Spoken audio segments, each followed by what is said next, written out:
अस्सलाम वालेकुम। उम्मीद है कि आप सब लोग खैरियत से होंगे। आज हमारा सेकेंड ईयर केमिस्ट्री का जो है फर्स्ट चैप्टर का थर्ड लेक्चर है, ठीक है, जिसके अंदर हम जो है वो कुछ पीरियोडिक ट्रेंड्स जो हैं फ़िज़िकल प्रॉपर्टीज़ के उनको डिस्कस करेंगे, जिसमें हमारे पास एटॉमिक साइज़, आयोनाइजेशन एनर्जी और इलेक्ट्रॉन अफिनिटी है। इससे पहले जो है वो हमने पीरियोडिक टेबल की हिस्ट्री, जो उसका हिस्टोरिकल बैकग्राउंड है वो, और उसके अलावा जो है मॉडर्न पीरियोडिक टेबल को जो है वो डिस्कस किया है, ठीक है। अगर आपको उन चीज़ों की समझ नहीं है तो आप उनके लिए प्रीवियस वीडियोस देख सकते हैं। तो हम अपना आज का लेक्चर जो है वो स्टार्ट करते हैं। तो सबसे पहले जो है वो हम पीरियोडिक ट्रेंड्स के अंदर जो है वो एटॉमिक साइज़ को देखते हैं, ठीक है। एटॉमिक साइज़ में जो है वो एक एटॉमिक रेडियस भी आता है, ठीक है। एटॉमिक रेडियस अब क्या होता है कि एटॉमिक रेडियस जो है वो किसी भी किसी भी एटम का उसको हम डायरेक्टली जो है वो मुहैया नहीं कर सकते, क्योंकि एटम का साइज़ जो है बहुत ज़्यादा स्मॉल होता है। तो इसके जो है एटॉमिक रेडियस होता है उसको जो है वो हम फाइंड आउट नहीं कर सकते। तो हम क्या करते हैं कि दो एटम्स जो हैं, ठीक है, उनका आपस में रिएक्शन करवा देते हैं। लाइक अगर आप हाइड्रोजन है तो दो हाइड्रोजन का आपस में रिएक्शन करवा के H2 जो है वो बना देंगे, और देन जो है इन दोनों के दरमियान में जितना इन दोनों के सेंटर्स के दरमियान में जितना ज़्यादा फासला होगा आप उसको मेजर कर लेंगे, और उसका हाफ जो होगा वो आपके पास रेडियस हो जाएगा एक हाइड्रोजन एटम का, ठीक है। तो इस तरीके से जो है वो हम एटॉमिक रेडियस को फाइंड आउट कर लेते हैं। अगर हम पीरियोडिक टेबल में देखें तो एटॉमिक रेडियस जो है वो इंक्रीज़ करता है from top to bottom within a group due to the increase in the atomic number, ठीक है। तो क्या होता है कि अगर हम टॉप टू बॉटम जो है वो पीरियोडिक टेबल में आएँ तो एटम का साइज़ जो है वो इंक्रीज़ होता है, ठीक है। तो जैसे जैसे एटम का साइज़ जो है वो इंक्रीज़ होता है तो वैसे ही जो है उसका साइज़ इंक्रीज़ होने से उसका एटॉमिक रेडियस जो है वो इंक्रीज़ हो जाता है, ठीक है। मतलब जो उसका न्यूक्लियस है उसमें और जो आउटर मोस्ट शेल है उसमें फासला जो है वो बढ़ता जाता है। तो इस वजह से जो है वो उसका एटॉमिक रेडियस जो है वो इंक्रीज़ हो जाता है। और इसी तरह जो है वो अगर हम पीरियड्स में बात करें तो एटॉमिक नंबर जो है वो इंक्रीज़ तो करता है फ्रॉम लेफ़्ट टू राइट, लेकिन जो है वो एटॉमिक रेडियस जो है वो कम हो जाता है। वो किस वजह से कम होता है कि जो इनर वो जो होता है हमारे पास न्यूक्लियस है उसके अंदर पॉजिटिव चार्ज होता है, और आउटर मोस्ट इलेक्ट्रॉन जो हैं उनके ऊपर नेगेटिव चार्ज होता है, ठीक है। तो इलेक्ट्रॉन की जो आप कह लो कि जो न्यूक्लियस है उसकी जो अट्रैक्शन है आउटर मोस्ट इलेक्ट्रॉन्स के ऊपर, ठीक है, तो वो बढ़ती जाती है। तो इस वजह से जो है वो एटम का साइज़ जो है वो श्रिंक हो जाता है। तो इसी वजह से अगर आप पीरियोडिक टेबल में लेफ़्ट टू राइट जो है वो मूव करते हैं तो एटॉमिक रेडियस जो है वो कम होता है।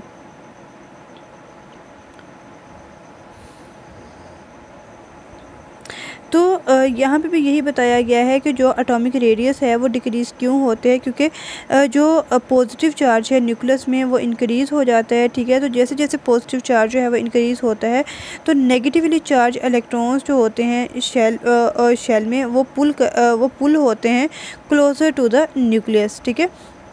तो क्योंकि न्यूक्लियस की अट्रैक्शन जो है वो आउटर मोस्ट इलेक्ट्रॉन में जो है वो बढ़ जाती है, तो इसी वजह से जो है वो आउटर मोस्ट शेल जो है वो आहिस्ता आहिस्ता जो है वो छोटा होता जाता है। तो ये वाला जो ट्रेंड है ये ज़्यादा प्रोमिनेंट होता है डी और एफ सब शेल्स के अंदर, ठीक है। तो जब आप जो है वो लैंथेनाइट एक्टिनाइट सीरीज़ या फिर ट्रांजिशन एलिमेंट्स को देखते हैं तो उसके अंदर जो है वो ये वाला ट्रेंड ज़्यादा सिग्निफिकेंट होता है। फॉर एग्ज़ाम्पल अगर आप बात करते हैं लैंथेनाइट सीरीज़ की तो उसमें क्या होता है कि जो उसका साइज़ होता है लैंथेनाइट एलिमेंट्स का, तो वो जो है वो आहिस्ता आहिस्ता कम होना शुरू हो जाता है, ठीक है। तो इसको जो है वो हम लैंथेनाइट कॉन्ट्रैक्शन बोलते हैं। तो वो इसी वजह से होता है क्योंकि उसके जो न्यूक्लियस है उसकी आउटर मोस्ट जो इलेक्ट्रॉन होता है उसके ऊपर जो है वो अट्रैक्शन बढ़ जाती है। तो इनको जो है वो हम लैंथेनाइट कॉन्ट्रैक्शन बोलते हैं। तो इसी की वजह से जो है वो लेफ़्ट टू राइट अगर हम पीरियोडिक टेबल में मूव करते हैं तो एटॉमिक रेडियस जो है वो कम हो जाता है। इसके बाद जो है वो हम आयनिक रेडियस देख लेते हैं। तो सबसे पहले तो हम ये देखते हैं कि आयन होता क्या है, कि जब भी हमारे पास कोई न्यूट्रल एटम होता है तो या तो वो इलेक्ट्रॉन को लूज़ करता है या फिर इलेक्ट्रॉन को गेन करता है, ठीक है। तो इससे जो है वो आयन बन जाता है, ठीक है। तो अगर तो वो इलेक्ट्रॉन को लूज़ करेगा तो वो पॉजिटिव आयन बनेगा, और अगर वो इलेक्ट्रॉन को गेन करेगा तो उससे जो है वो नेगेटिव आयन बनेगा। तो यहाँ पे जो है वो हम इलेक्ट्रॉन को लूज़ करने की पहले बात कर रहे हैं कि अगर जो है वो कोई भी एलिमेंट जो है या एटम जो है वो अपने इलेक्ट्रॉन को लूज़ करता है तो उसका जो है वो साइज़ कम हो जाता है। तो उसकी जो है वो दो रीज़न्स होती हैं। सबसे पहली रीज़न तो उसकी ये होती है कि हो सकता है कि वो जो मतलब वो जो आपके पास एटम है उसके अंदर जो वैलेंस शेल के अंदर एक या दो इलेक्ट्रॉन ही हों, जैसे कि आपके पास अल्कली या फिर अल्कलाइन अर्थ मेटल के केस में होता है। तो इसमें से जब आपके एक या दो इलेक्ट्रॉन जो है वो लूज़ होते हैं तो वो आपका जो शेल है वही ख़त्म हो जाता है, ठीक है। तो जैसे आप सोडियम की बात करते हैं तो सोडियम अगर अपना एक इलेक्ट्रॉन जो है उसको लूज़ कर देता है तो इसका जो आउटर मोस्ट शेल है वो वैसे ही ख़त्म हो जाता है, ठीक है, क्योंकि इसके आउटर मोस्ट शेल में इलेक्ट्रॉन ही एक होता है।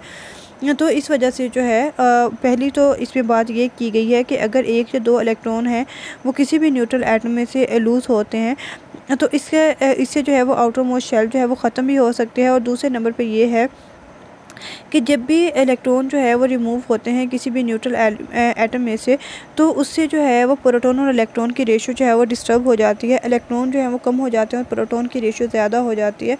तो क्या होता है कि प्रोटॉन जो है वो इलेक्ट्रॉन के ऊपर जो है फोर्स ऑफ अट्रैक्शन लगाते हैं और वो इलेक्ट्रॉन जो है वो क्लोज़र हो जाते हैं टुवर्ड द न्यूक्लियस, ठीक है। तो इसी वजह से जो है वो एटम का साइज़ जो है वो कम हो जाता है। तो जैसे जैसे जो है वो न्यूक्लियर चार्ज जो है वो बढ़ता है कि अट्रैक्शन जो है वो बढ़ती है तो उसी तरह जो है वो जो बाकी इलेक्ट्रॉन रह गए हैं वो न्यूक्लियस के जो है वो ज़्यादा करीब हो जाते हैं, ठीक है। तो इसी तरह अगर आप इसमें एग्जांपल देखें कि अगर आप सोडियम का एक न्यूट्रल एटम देखते हैं, ठीक है, तो उसका जो उसका जो एटॉमिक रेडियस होता है 157 पिकोमीटर होता है।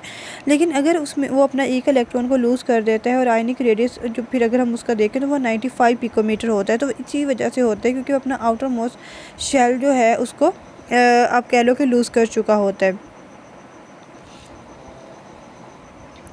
तो अब जो है वो हम नेगेटिव चार्ज जो है वो देख लेते हैं कि अगर आपके पास नेगेटिव आयन बना है तो उस केस में क्या होता है कि अगर आप एक या दो इलेक्ट्रॉन को किसी भी शेल के अंदर जो है वो ऐड करते हैं, ठीक है, न्यूट्रल एटम के, तो उससे क्या होता है कि जो आपने इलेक्ट्रॉन जिसको आप ऐड कर रहे हैं उस इलेक्ट्रॉन के जो ऑलरेडी इलेक्ट्रॉन प्रेजेंट है उस शेल के अंदर उन दोनों के दरमियान में जो है वो अट्रैक्शन हो रिपल्शन होती है और रिपल्शन होने से आपका जो शेल है उसमें एक्सपेंशन हो जाती है। लाइक अगर आप देखें तो फ्लोरीन का जो एटम है वो 72 पिकोमीटर होता है, लेकिन जैसे ही फ्लोराइड आयन बनता है अपने एक इलेक्ट्रॉन को गेन करने के बाद तो 136 पिकोमीटर हो जाता है। तो वो किस वजह से होता है? क्योंकि जो इनकमिंग इलेक्ट्रॉन है और जो पहले से उस शेल के अंदर इलेक्ट्रॉन प्रेजेंट है उन दोनों के दरमियान जो है वो एक आप कह लो कि रिपल्शन होती है और इसकी वजह से जो है वो एटम का साइज़ शेल का साइज़ जो है वो एक्सपेंड कर जाता है।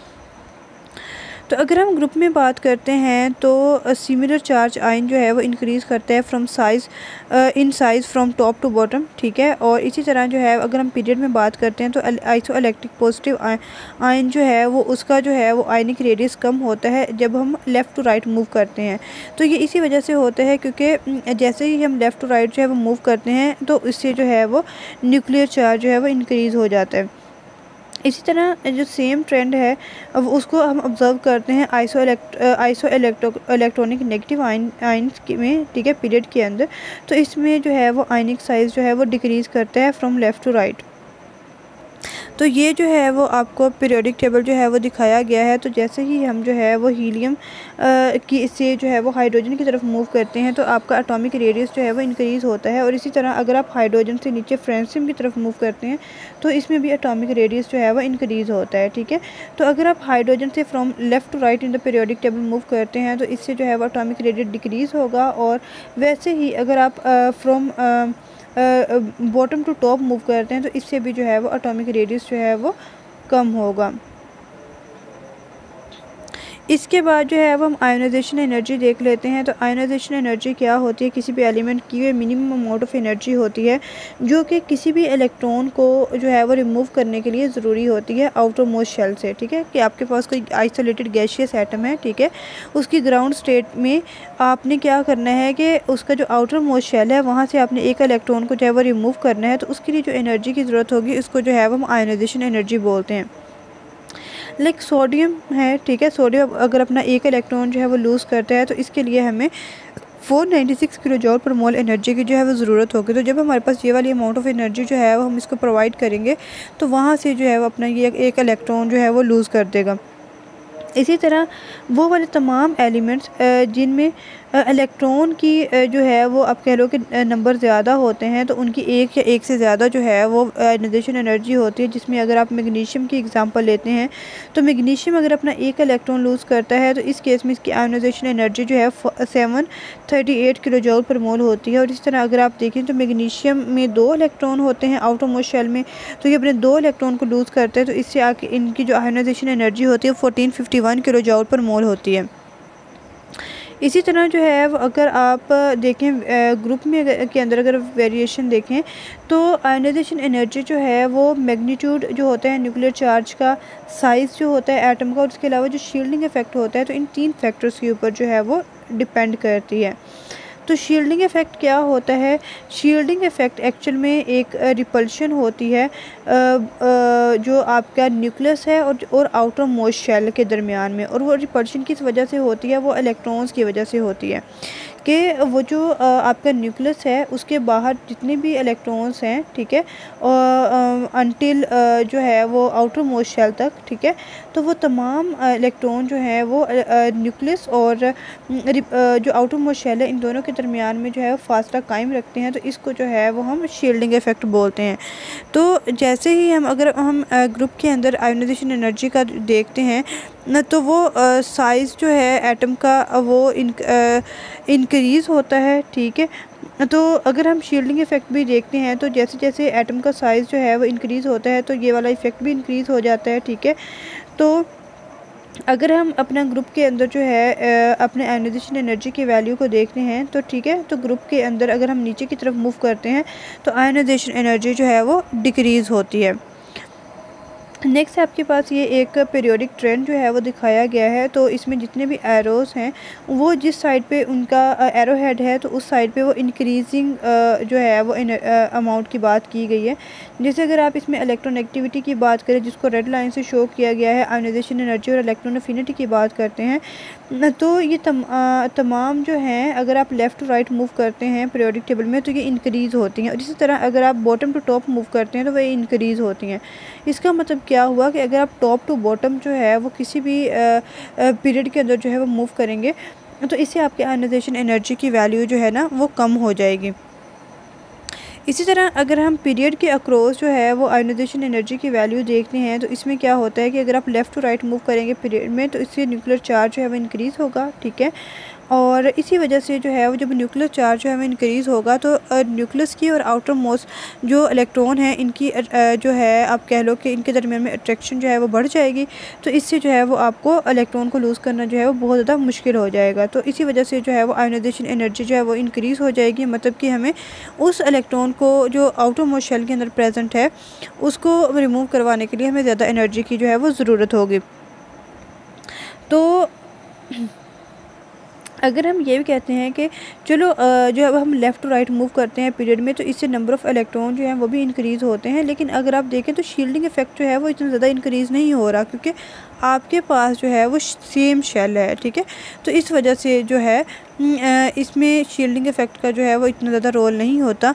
जैसे आपके पास इनर्ट गैसेस हैं तो उनकी जो है वो आयनाइजेशन एनर्जी की वैल्यू सबसे ज़्यादा होती है। वो किस वजह से? क्योंकि उनका जो आउटर मोस्ट शेल है वो कम्प्लीटली फिल होता है, ठीक है। तो उसमें से जो इलेक्ट्रॉन है उसकी रिमूवल जो है वो बहुत ज़्यादा मुश्किल होती है। तो इस वजह से हम कहते हैं कि जो इनर्ट गैसेस हैं जिसमें आपके पास नोबल गैसेस आ जाती हैं, हीलियम, नियॉन, आर्गॉन, क्रिप्टॉन और ज़ीनॉन वगैरह, तो उनकी आयनाइजेशन एनर्जी की वैल्यू जो है वो बहुत ज़्यादा होती है।